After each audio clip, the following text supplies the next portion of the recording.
The empire was old. It stretched across 9 star systems, and the creatures who ruled it had been building their civilization for thousands of years before humans had even learned to make fire. They were tall and beautiful in their own strange way. They had hard shells like insects, large eyes that saw everything, and long, graceful limbs that moved like dancers. They lived for centuries, and they believed themselves to be among the species in the galaxy. Queen had ruled for 300 years. She was powerful and respected. Her word was law across billions of lives. But there was one thing she loved more than her empire, and that was her daughter. Princess was young by standards. She was only 12 cycles old, which was similar to a human child of 8 years. She was small and curious and full of questions. Her mother watched over her with fierce protection because was the only heir to the throne. She was the future of everything. When the Galactic Council suggested an exchange program for royal guardians, the Queen agreed. It was a way to build connections with other species. She expected them to send someone impressive. Perhaps a warrior, those massive creatures with 4 arms and muscles like stone.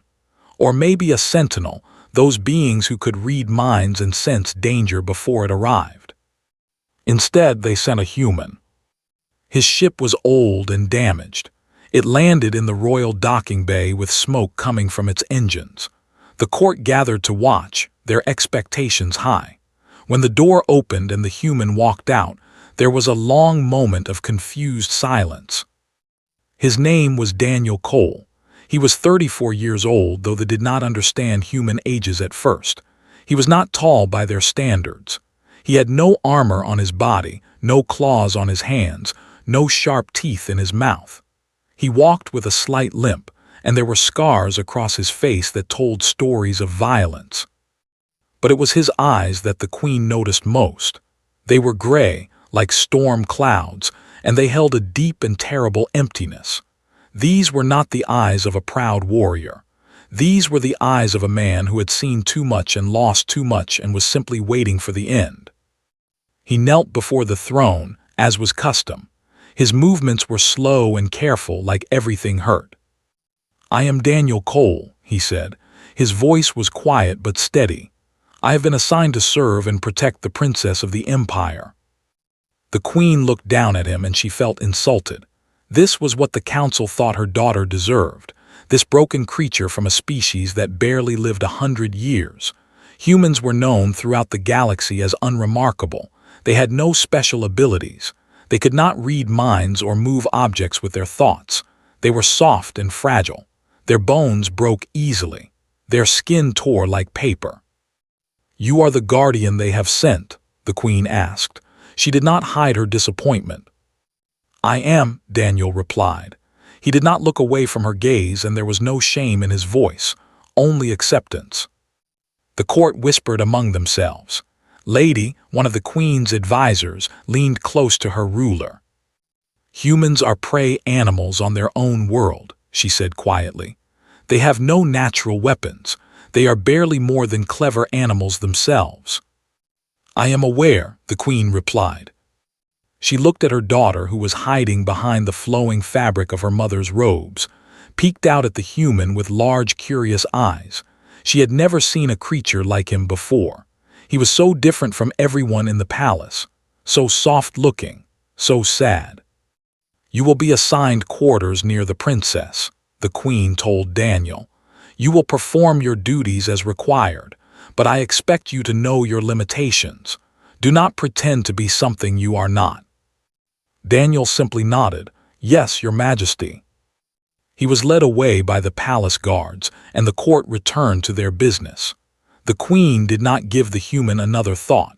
She expected him to fail within the first month. Perhaps he would realize his own weakness and request a transfer.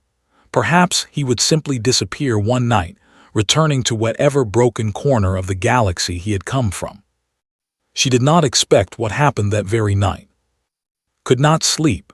She often wandered the palace gardens after dark, when the twin moons rose and painted everything in silver light.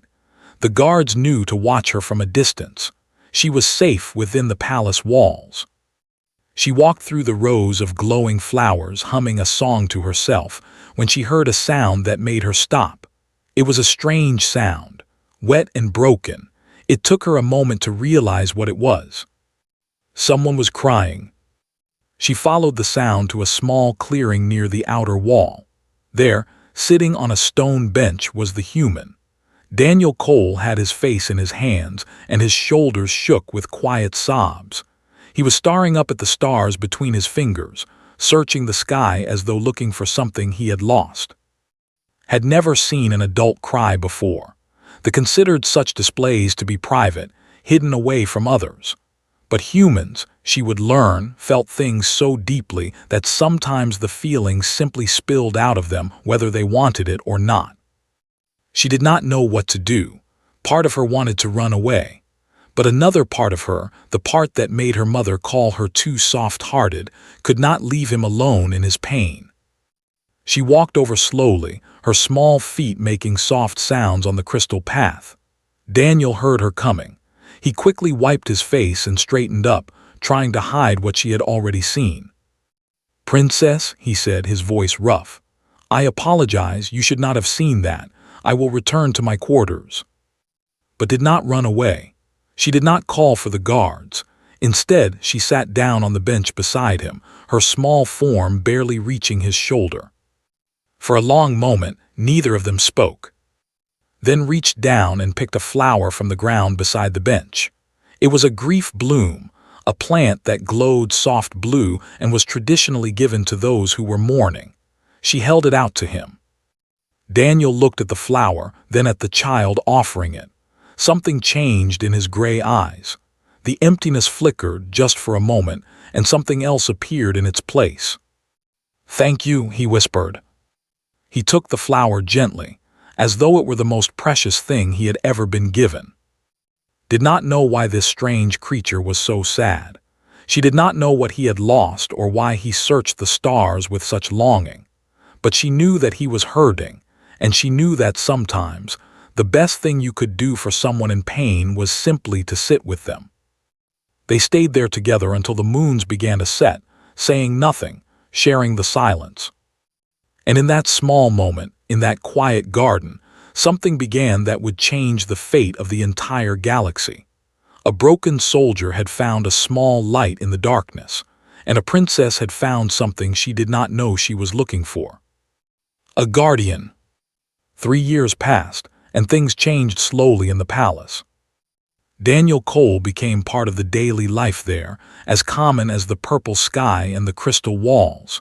He was always present, always watching, always quiet.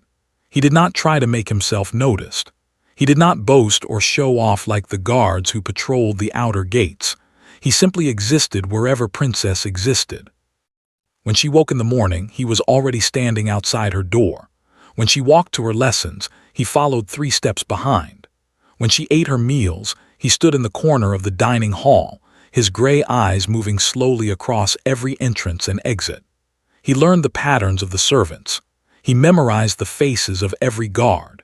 He knew which doors made noise when they opened and which corridors had blind spots where threats could hide. The court did not understand him. "He barely speaks," Lord complained one afternoon. He was watching Daniel stand motionless near the garden wall while played with her pet creatures. "What kind of guardian has nothing to say?" "Perhaps he is stupid," Lady replied. "Humans are not known for their intelligence." "He is not stupid," said Lord, who was older and had seen more of the galaxy than the others. "I have watched him. He is always thinking, always planning. He sees things we do not notice." The others laughed at this. What could a human see that it could not? They had compound eyes that could detect the smallest movements. They could hear sounds across great distances. Their senses were far superior to any humans. But Lord did not laugh. He had noticed something about the human that the others had missed. Daniel Cole never positioned himself randomly. He always stood where he could see the most, respond the fastest, and put himself between the princess and any possible danger. It was not luck. It was training. Deep, careful, endless training that had become as natural to him as breathing. Princess grew during those 3 years. She was no longer the tiny child who had hidden behind her mother's robes. She was 15 cycles now, curious and sharp and full of life. And she adored her human guardian in a way that confused everyone in the court. She called him Danny. The name made him smile, and when Daniel Cole smiled, the scars on his face seemed to soften. He looked younger, less broken, more like the man he might have been before whatever had happened to him. "Tell me about Earth again," would say during their walks in the garden. And Daniel would tell her. He told her about oceans, vast bodies of water so big you could not see the other side. He told her about mountains that touched the clouds and forests that stretched for thousands of miles. He told her about dogs, creatures that loved humans with a loyalty that never wavered, and horses, animals that could run like the wind and carried humans across great distances. "Your world sounds beautiful," said one day. Daniel was quiet for a moment. "It was," he said softly. "It still is in some places. Humans have a habit of breaking things, but we also have a habit of putting them back together." "Do you miss it?" "Sometimes, but home is not always a place. Sometimes it is a person or a purpose." Did not fully understand what he meant, but she tucked the words away in her memory, sensing they were important. The Queen watched this strange friendship from a distance. She did not approve exactly, but she could not deny that her daughter was happy, and more than that, was safe. In 3 years there had been no incidents, no scares, no moments of danger. The human had not failed. Not yet, the Queen thought. It is only a matter of time. But secretly, she was beginning to wonder. One evening, asked Daniel a question that had been in her mind for a long time. "Why do humans fight so many wars?" They were sitting in the garden, watching the twin suns set behind the crystal mountains. Daniel was quiet for so long that thought he might not answer. "That is a complicated question," he said finally. "I want to know, please." Daniel looked at her. She was growing up so fast. Soon she would not be a child anymore. She would be a princess in truth, with responsibilities and duties that would shape the future of the empire. "Humans fight wars for many reasons," he said. "Some of them are bad reasons: greed, fear, hatred. We are not a perfect species. We have done terrible things to each other and to our world." But, prompted, she could hear it in his voice. "But sometimes we fight because we have people we love, and when something threatens what we love, we become different." "Different how?" Daniel considered how to explain it. They were not like humans. They were logical, careful, measured. They thought in terms of centuries and planned their actions with patience. They did not understand the fire that burned inside human hearts. "When a human loves something," Daniel said slowly, "they will do anything to protect it, anything at all. They will run through fire. They will fight enemies twice their size. They will stand against impossible odds, and they will not stop. Not until the threat is gone or until they are." Looked at him with wide eyes. "That sounds scary." "It is," Daniel admitted. "It scares other species. They do not understand how creatures so small and weak can become so dangerous. But it is not about size or strength. It is about the heart. A human with something to protect is the most dangerous thing in the galaxy." "Do you have something to protect, Danny?" The question hung in the air between them. Daniel looked at this young princess, this alien child who had shown him kindness when he expected none. She had sat with him in his darkest moment. She had given him a flower and asked for nothing in return. In 3 years, she had become the reason he got up each morning. "Yes," he said quietly, "I do." Smiled, and it warmed something deep inside him. That night, the Queen called Daniel to her private chambers. It was the first time they had spoken alone since his arrival 3 years ago. He stood before her throne, his hands clasped behind his back, his posture straight despite the old pain in his leg. "My daughter speaks of you constantly," the Queen said. Her tone was neutral, neither warm nor cold. "The princess is kind," Daniel replied. "She calls you Danny." "Yes, your majesty." The queen studied him. She was trying to understand this creature that had become so important to her daughter. He was not impressive to look at. He was aging, for humans age so quickly. There was more gray in his hair now than when he had arrived, but there was something in his eyes that had changed. The emptiness was still there, but it was no longer alone. Something else lived alongside it. "I still do not understand why the council sent you," the queen said. "You are not strong. You are not fast. You have no abilities that make you special. Why should I trust you with my only child?" Daniel met her gaze directly. Most would have looked away, intimidated by her power, but he did not. "Because I will die before I let anything harm her," he said simply. "And that is not a promise I make lightly. It is a promise I have made before, and I have always kept it, even when keeping it cost me everything." The queen was silent for a long moment. "We shall see," she said finally. "You may go." Daniel bowed and left. The queen sat alone in her chambers, thinking about the human's words. She had ruled for 3 centuries. She had seen many warriors, many guardians, many who claimed they would die for their duty. But none of them had spoken with such simple truth. None of them had made her believe it so completely.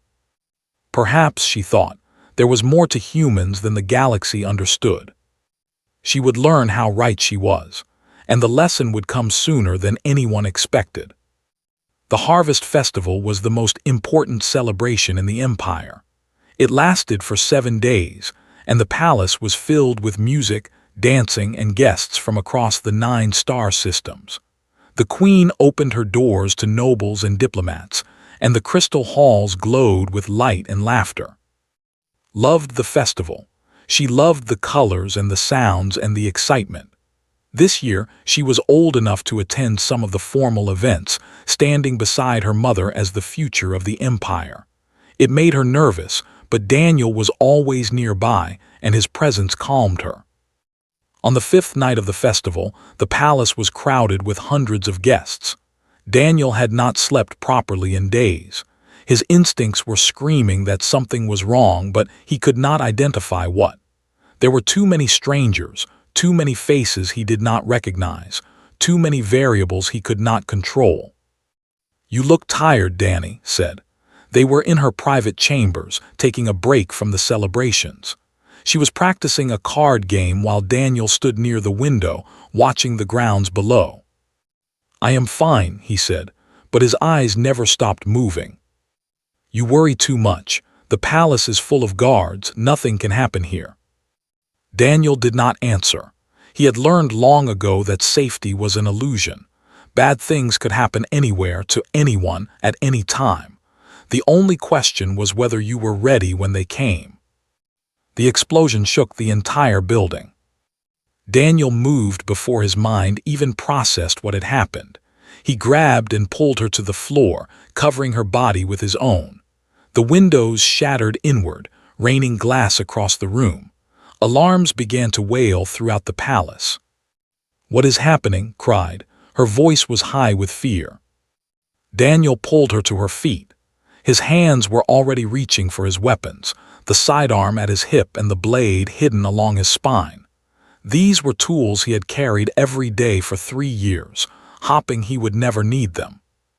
"Stay behind me," he said. His voice was different now, cold and flat. "Do not leave my side for any reason. If I fall, you run. Do you understand?" Nodded, too frightened to speak. Daniel pressed a button on his communication device, but there was only static. The signals were being jammed. This was not random violence.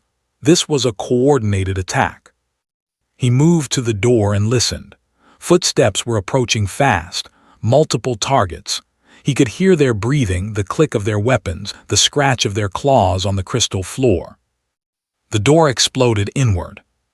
The first assassin was a rebel, enhanced with illegal combat modifications. His body had been altered, made faster and stronger and more deadly. He came through the doorway expecting to find a scared child and her worthless human guard. Instead, he found death. Daniel shot him twice in the chest before his feet touched the floor. The rebel fell backward, dead before he hit the ground. Daniel was already moving, stepping over the body, putting himself between the princess and the hallway beyond. Two more assassins appeared. They were fast, faster than any natural creature, but Daniel had fought enhanced soldiers before. He knew their movements, their patterns, their weaknesses. He engaged them in close combat, ducking beneath their elongated limbs, finding the joints in their armor where they were vulnerable. His blade found flesh again and again. They tried to reach past him toward, and he made them pay for every attempt. One of them died with Daniel's knife in his throat. The other died with his own weapon turned against him. Watched from behind, frozen with terror. The gentle man who read her stories and laughed at her jokes was gone. In his place was something she did not recognize, something cold and efficient and utterly without mercy. "Move," Daniel said, taking her arm. "We need to reach the safe room." They ran through the corridors. The palace was in chaos. Guards and assassins fought in every hallway. Bodies lay on the crystal floors, their blood reflecting the lights above. Wanted to scream, wanted to cry, wanted to close her eyes and pretend none of this was real. But Daniel kept her moving. 3 more assassins cornered them near the eastern wing. Daniel pushed into an alcove and stepped forward to meet them. He was outnumbered. He was slower than them, weaker than them, smaller than them. None of that mattered. He fought like something from a nightmare. A blade caught him across the ribs, cutting deep, but he did not slow down. Blood soaked his shirt, but his hands never stopped moving. He killed the first assassin with a shot to the head. He killed the second by breaking his neck with his bare hands. The third tried to flee, and Daniel caught him, driving his knife through the base of the rebel's skull. When it was over, Daniel stood in a corridor of death, surrounded by bodies. His breathing was ragged. His wound was bleeding badly, but his eyes were still clear, still focused, still searching for threats. "Danny," whispered. He turned to her, and for just a moment she saw the man she knew behind the monster he had become. The coldness in his eyes flickered, replaced by warmth and concern. "Are you hurt?" he asked. "No, but you are bleeding." "It does not matter, we keep moving." They reached the safe room after what felt like hours. Daniel sealed the door behind them and finally allowed himself to lean against the wall. His face was pale. His hands were shaking. The adrenaline that had kept him moving was beginning to fade, and the pain was setting in. Pressed her hands against his wound, trying to stop the bleeding. Tears streamed down her face. "You saved me," she said. "You saved my life." "That is my job," Daniel replied, but his voice was weak. "It was more than that. I saw you. You would not stop. They could not make you stop." Daniel closed his eyes. He was thinking of another girl, younger than, with brown hair and a gap-toothed smile. He was thinking of a promise he had failed to keep. "I could not let them reach you," he whispered. "I could not fail again." Before could ask what he meant, the door opened. Palace guards flooded in, followed by the queen herself. Her compound eyes took in the scene, the wounded human, the princess covered in his blood, the trail of bodies that led to this room. "Report," she commanded. 12 assassins, Daniel said. His voice was fatting. "I counted 12, 11 are dead, 1 escaped." "You killed 11 enhanced assassins." The queen could not hide her disbelief. "He did not let any of them get close to me," said. "Not one. He stood between them and me, and he would not fall." The medical team tried to sedate Daniel for treatment. He refused, pushing their hands away despite his weakness. "Not until she is safe," he said. "Not until there are guards I trust protecting her." "There are guards here now," the queen said. "I do not trust them. I do not know them." Daniel's gray eyes found hers. "I need you to personally guarantee her safety. I need your word." The queen of the empire, ruler of 9 star systems, looked at this bleeding human who had killed 11 elite assassins with his bare hands. He was dying, she realized, or close to it, and still his only thought was for her daughter. "You have my word," she said quietly. "She will be protected." Only then did Daniel allow his eyes to close. The medical team rushed him away, tried to follow, but her mother held her back. "He needs surgery," the Queen said. "You cannot help him now." "He saved me, Mother. He saved me." The Queen looked at her daughter, saw the blood and tears on her face, saw the way she trembled with shock and fear, and something else. Something that looked like love. "Yes," the Queen said slowly, "he did." She looked down the corridor, at the bodies of the assassins, at the blood that painted the crystal walls. "And I am beginning to understand how." The court stopped laughing at the human after that night. The whispers changed. The jokes disappeared. In their place came something new. Respect. And fear. Daniel lay in the medical wing for 6 days. The doctors worked on him with their advanced technology, sealing his wounds, replacing his lost blood, repairing the damage that should have killed him. They were amazed that he had survived at all. The blade had cut deep, missing his heart by less than an inch. "Human bodies are strange," one of the doctors said to his colleague. "They should not be able to endure such trauma," and yet he kept fighting. His records show his heart rate never changed. He was not afraid. "Perhaps he was too damaged to feel fear," the other suggested. "No, I have seen his brain scans. He felt everything. The fear, the pain, all of it. He simply chose to ignore it. I do not understand how that is possible." Princess refused to leave his side. For the first 3 days, she slept in a chair beside his bed. The Queen ordered her to return to her chambers, but she would not go. The attendants brought her food, but she barely ate. She simply sat there, holding Daniel's hand in her small claws, waiting for him to wake up. The court watched this with confusion. The princess was showing attachment to a servant, a guardian, a creature who was supposed to be beneath her notice. It was not proper behavior for royalty. But the Queen did not force her daughter to leave. She remembered the look on his face when she had seen Daniel fall. She remembered the tears and the fear and the desperate way she had pressed her hands against his wounds. There was something between them that went beyond duty, something the Queen did not fully understand. On the 4th day, Daniel opened his eyes. He was weak and disoriented. The lights hurt his vision. His body felt strange, filled with unfamiliar medicine. But the first thing he did was look around the room, searching for threats. "You are safe," said quickly. "We are safe. The assassins are all dead. The palace is secure." Daniel's gray eyes found her face. He studied her carefully, looking for injuries, checking that she was truly unharmed. "The one who escaped?" he asked. His voice was rough. "The guards found him. He is in prison now, waiting for trial." Daniel relaxed slightly. He let his head fall back against the pillow and closed his eyes. "You scared me," Danny whispered. "I thought you were going to die." "I almost did," he admitted. Why would you die for me?" It was the question she had been holding inside since that terrible night. She had watched him fight with a ferocity that understanding. She had seen him take wounds that should have stopped him and keep going anyway.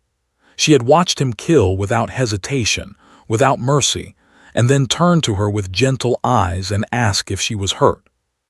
She needed to understand. Daniel was quiet for a long time. The medicine made it hard to think, but he knew he owed her the truth. She had earned it. "I had a daughter once," he said finally. His voice broke on the words. Went very still. "Her name was Sophie. She was about your age when I lost her." Daniel's eyes filled with tears. He did not try to hide them. "I was a soldier. I was fighting a war on another world far from home. I thought I was protecting my family by fighting. I thought I was doing the right thing." He paused, gathering himself. "The enemy attacked our colony while I was gone. There was no warning, no time to evacuate. My wife called me on the communication device. She told me they were hiding in the basement. She told me she loved me. and then the line went dead. His own eyes were wet now. She squeezed his hand. By the time I got home, there was nothing left, just ashes and rubble and bodies. I found Sophie's room. I found her toy bear, the one she could not sleep without. I found her, what was left of her, buried under the fallen walls. Daniel's voice was barely a whisper now. I was supposed to protect her. That was my only job, the only thing that mattered, and I was not there. I was fighting someone else's war, and I was not there when she needed me. Moved from her chair, she climbed onto the edge of the bed and wrapped her arms around Daniel as best she could without hurting him. She held him the way a daughter holds a father, the way Sophie might have held him if she had lived. Every night I see her face, Daniel said. Every night I fail her again in my dreams. The guilt never goes away. It never gets smaller. I carry it with me every moment of every day. So why did you become a guardian? Asked. Because I made a promise to her. At her grave, I promised that I would spend whatever time I had left protecting others, that I would stand between the innocent and those who would hurt them, that I would never fail again, not the way I failed her. He looked at, and his gray eyes were full of tears. When I protect you, when I keep you safe, I am keeping a promise to Sophie. I am doing what I should have done for her. Does that make sense? Nodded slowly. She understood now. She understood the emptiness in his eyes, the way he searched the stars at night, the reason he had been crying alone in the garden 3 years ago. I cannot replace her, she said softly. I would never try, but I can be your family too, if you want. You do not have to be alone anymore. Daniel closed his eyes and tears slipped down his weathered cheeks. For 3 years he had been protecting this girl, telling himself it was just duty, just a job, just a way to keep his promise. But somewhere along the way it had become more than that. He had come to the Empire to die. He had been waiting for a mission that would finally end his pain, an enemy strong enough to defeat him.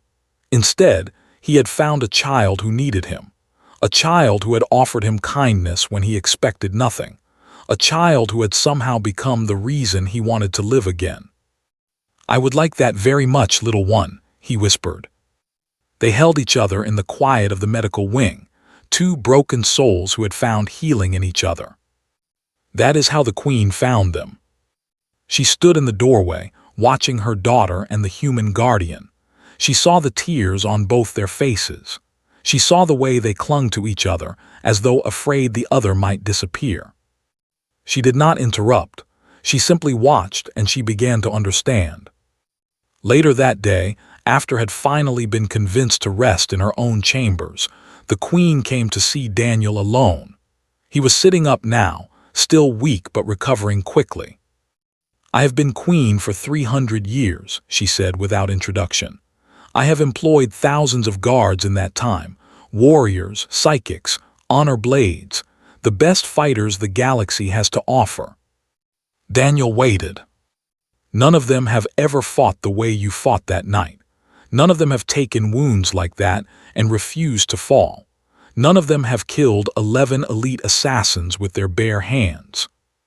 They were between me and the princess, Daniel said simply. I could not allow that.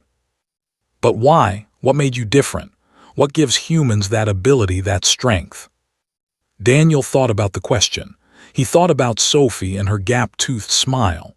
He thought about the promise he had made at her grave. He thought about, and the flower she had given him in the garden. Love, he said finally, and loss, and the desperate need to never fail again. The Queen studied him. She had lived for centuries. She had seen species rise and fall. She had witnessed the birth and death of stars, but she had never met anyone like this strange, broken, incredible human. Who shields my daughter so fiercely? She asked. It was a formal question, part of an ancient ritual of recognition. Daniel met her gaze. I do, he said, for as long as I draw breath. The Queen was silent for a moment. Then she did something she had not done in 100 years. She bowed her head to him. Then you are no longer a servant in this palace, she said. You are family. Daniel's gray eyes widened slightly. He did not know how to respond. "My daughter has chosen you," the queen continued, "and I have seen what you are willing to sacrifice for her. That is more valuable than strength or speed or any ability. That is something that cannot be taught or bought or forced." She turned to leave, then paused at the door. "Get well quickly, Daniel Cole. My daughter needs her guardian." After she was gone, Daniel lay back against his pillow and stared at the ceiling. For the first time in years, he did not search for death in his dreams that night. Instead, he dreamed of Sophie, and she was smiling. Word spread across the galaxy like fire. The story of the human guardian was told in every star system, in every language, by every species that could understand it.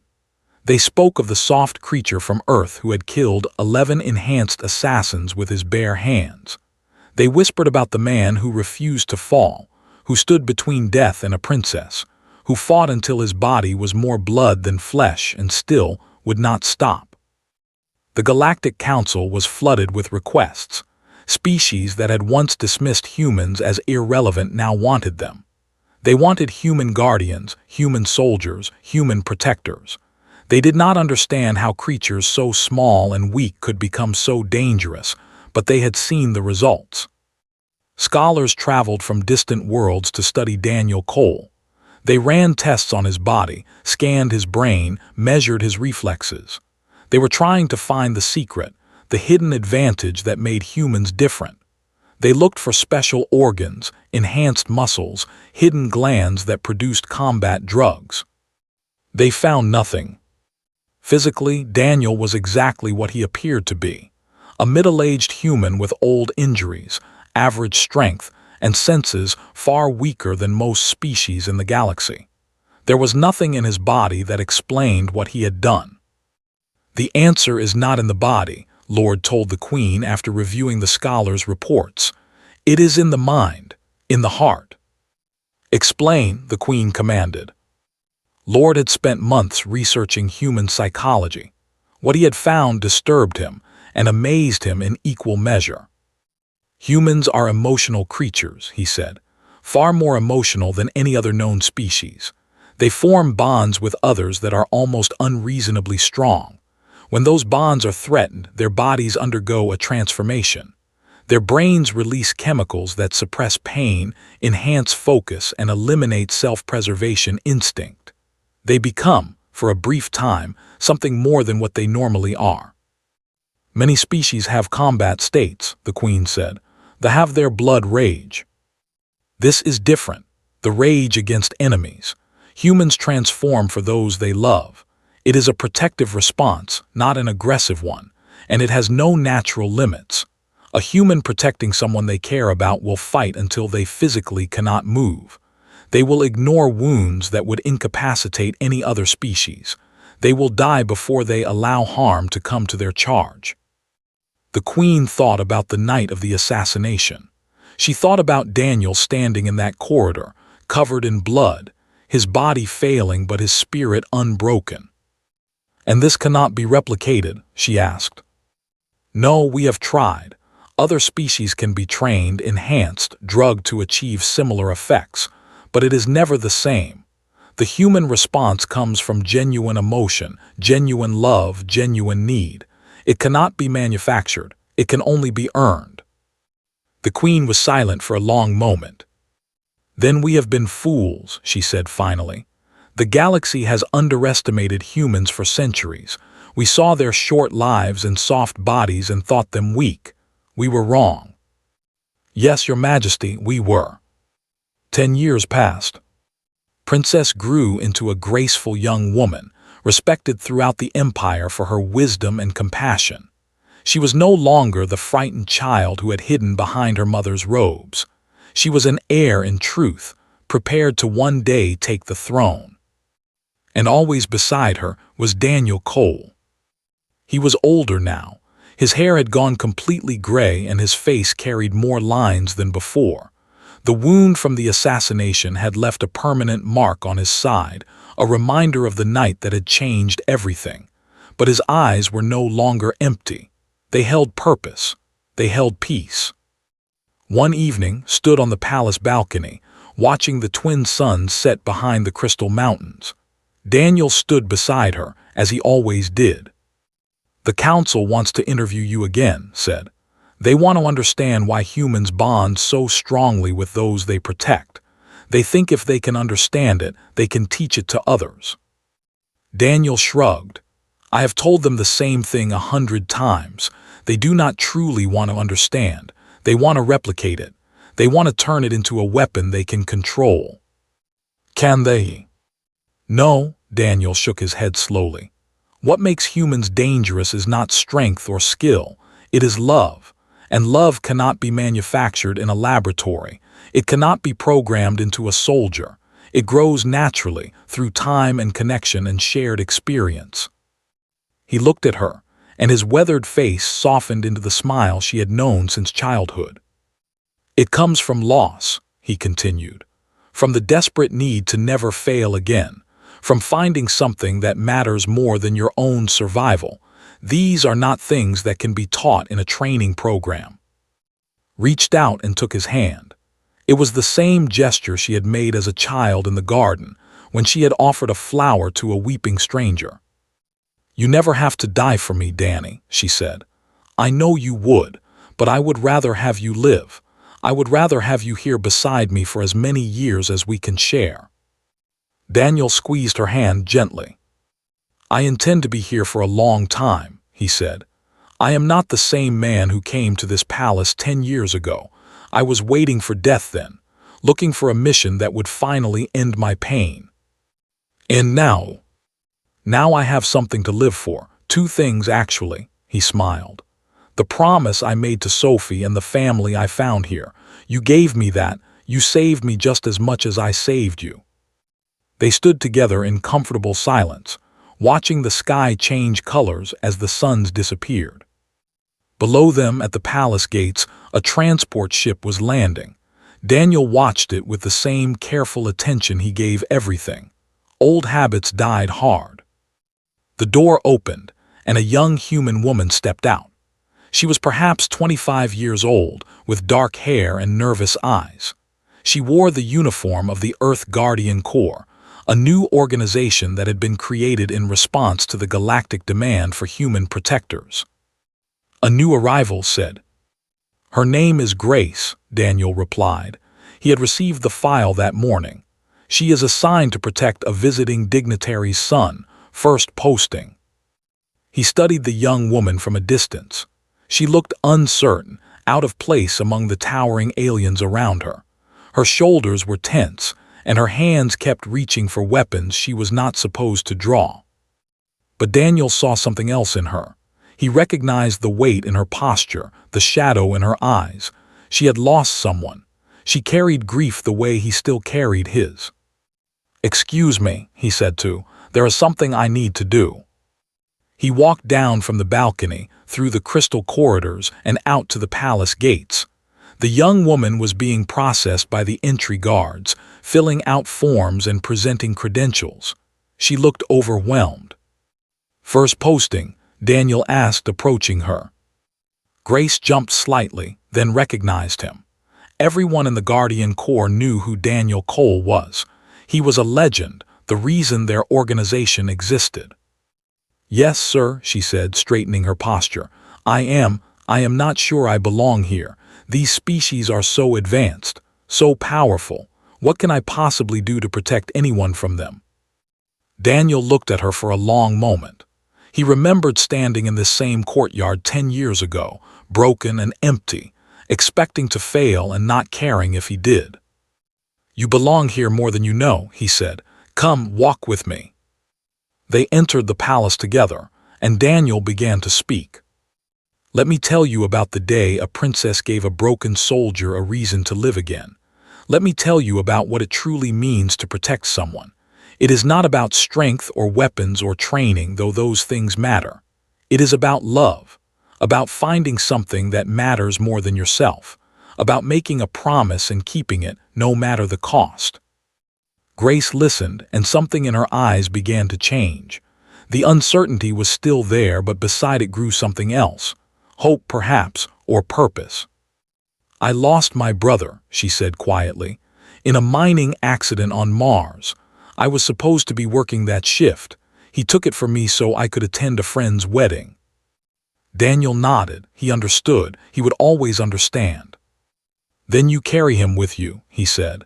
And every life you protect for him. That is how we survive the grief. That is how we turn loss into something meaningful.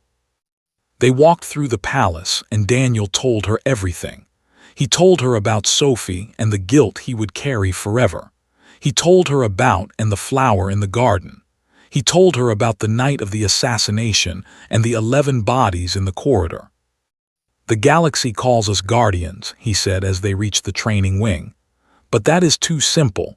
We are not just protectors. We are promises made flesh. We are love given form. We are the refusal to fail again. Grace looked at him with new understanding in her eyes. How do I become that? She asked. Daniel smiled, and it was the smile of a man who had finally found peace. You already are, he said. You just do not know it yet. And across the galaxy, humanity's reputation continued to grow, not as warriors or conquerors, but as something far more valuable. They were the species that would walk through fire for someone they loved. They were the guardians who would not fall. They were the promise keepers, the oath holders, the fierce protectors of everything they held dear. Other species were stronger. Other species were faster. Other species lived longer and had greater abilities. But no species in the galaxy loved as fiercely as humans. And that, in the end, was what made them the most dangerous and the most precious creatures the universe had ever known. Back on the balcony, Princess watched Daniel walking with the young guardian. She smiled, knowing exactly what he was doing. He was passing on the legacy. He was creating more protectors. He was making sure that when he was gone, the galaxy would still have humans who understood what it meant to shield someone with everything you had. Who shields you so fiercely? Her mother had asked years ago. The answer had never changed. My guardian thought, now and always. And somewhere among the stars, the spirit of a little girl named Sophie smiled, knowing that her father's promise had been kept at last.